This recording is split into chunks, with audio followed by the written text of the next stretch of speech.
Yung ginawa po ng ating Panginoon, Jesus, yun po ay pagpapakita ng matinding patience.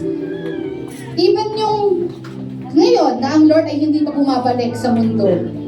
Diba sabi nga po doon, bakit hindi pa bumabalik si Jesus? Kasi pag bumalik si Jesus, sa pagbabalik niya, judgment na eh. Wala nang pag-asa ang tao.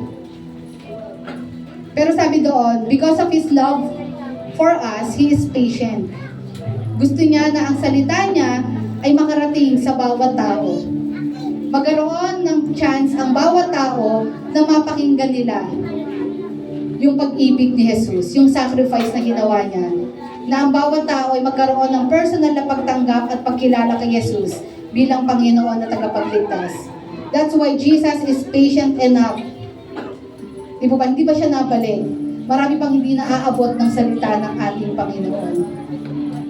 Pero yun nga po, dito po natin makikita bakit ang Panginoon po, bakit natin dapat itong i-apply sa buhay natin? Because Jesus Himself, pinakamakapangyarihan sa lahat, nagawa nga niya ito. Sino pa tayo? And sa tulong ng ating Panginoon, maisasagawa din po natin ang mabuhay ng may kainahunan. Amen? Kaya nga po, as we remember this morning, sa pakikipag-isa natin sa Holy Communion, inaalala po natin ang Panginoon kung gaano kadakila yung sakripisyo na ginawa niya para tayo mga makasalanan ay magkaroon ng kaligtasan at buhay na walang hanggan. As we partake of this bread and drink of this juice, atin pong inaalala ang pag-aalay ni Jesus ng kanyang katawan at ng kanyang dugo sa krus ng Kalbaryo para maging sapat na pambayad sa kasalanan ng sanlibutan. Amen? All we need to do is to personally believe Jesus. Salvation is personal na pagtanggap. Hindi to automatic. Ito yung personal na pagkilala at pagtanggap natin kay Jesus sa ating mga buhay. Amen? Kaya sa umagang ito, inaanyayahan po natin ang ating po mga kamanggagawa. Nabitbit po ang mga elements of the Holy Communion. Amen? And sa umagang ito, let us pray. Amen. Tayo manalangin. Panginoon, salamat po sa umagang ito na muli po namin gugunitain, O Diyos. Aalalahanin, Lord, kung paano mo na-restrain for a while ang iyong kapangyarihan. Just for you to experience extreme humiliation, mocking, paano ka nakaranas, Lord God, ng mga sugat, ng mga latay, Panginoon. Kinailangan mo, Lord God, na kontrolin, Lord, yung power that is in you. Because this is the only way for us to be saved. This is the only sacrifice and payment necessary para kami ay maligtas. At ito po yung naaalala po namin muli sa araw na ito. Salamat po sa iyong dakilang pag-ibig, O God. And this morning, as we join together as a church and partake, eat, and drink of this bread and of this juice, gawin po namin ito na may pag-alala, may pasasalamat, may pagtatanghal sa iyong pangalan, Panginoong Jesus. Salamat sa mga manggagawa, Lord, na ginamit mo to prepare all these elements of the Holy Communion. Ikaw magbalik ng pagpapala sa kanila. Kasi po namin tinataas ang lahat, in Jesus' mighty name, Amen. Pwede na po natin i-distribute.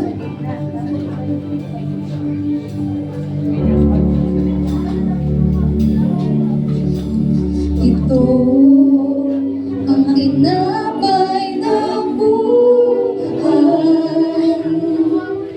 Kanin mo, magibahagi.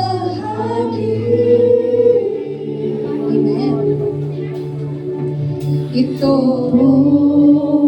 ang tinapay ng buhay. Kanin mo,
from the Lord, but I also delivered to you that the Lord Jesus, on the night when he was betrayed, took bread.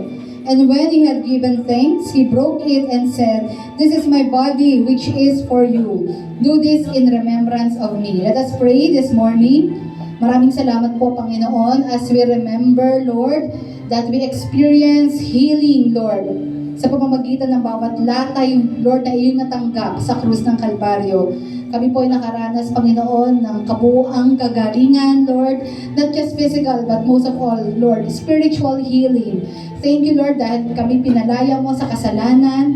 Lord, ikaw ang tumanggap, Lord, ang lahat ng pasakit na ito upang kami, Panginoon, ay ma-spare, Panginoon, sa judgment, Lord God, na supposed to be ay nararapat para sa amin. Kaya naman, as we eat of this bread, Lord, how this bread was broken into pieces, we remember kung paano ka nasaktan, nahirapan, Lord God, para lamang kami magkaroon ng kaligtasan. Maraming salamat po sa pangalan mo, Panginoong Yesus. Amen. Kainin po natin ng may pasasalamat ang tinapay sa umagang ito.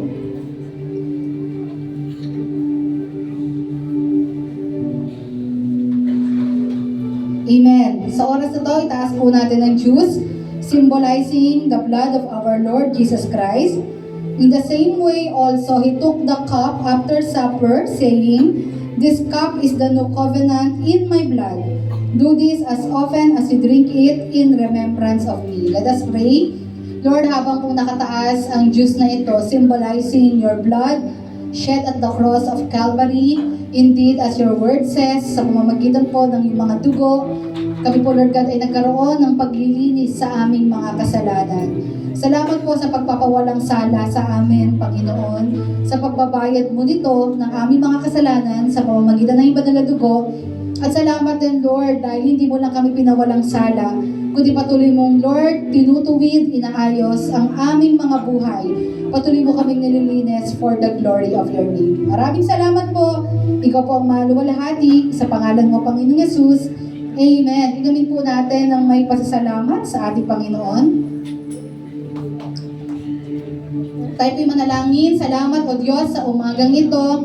As we once again remember, Lord, your great love, sacrifice, your gentleness towards us, na hindi mo pinagkait, Lord God, kung ano man ang meron ka in order for us, Lord, to be safe. At lagi namin itong aalalahanin. Help us, Lord, na kung paano ka nagpakita ng kainahunan, ng pagpapasensya sa amin, ay magawa din po namin ito sa iba. So that through this, we could honor your name sa pamamagitan po ng buhay namin. Help us to be intentional, Lord, na gawin, sundin, at maisabuhay po ang inyong mga katuruan, all for the glory of your name. Maraming salamat po. Ito ang aming panalangin in Jesus' mighty name. Amen. Palakpakan natin ang Lord. And let us declare victory sa umagang ito. Amen.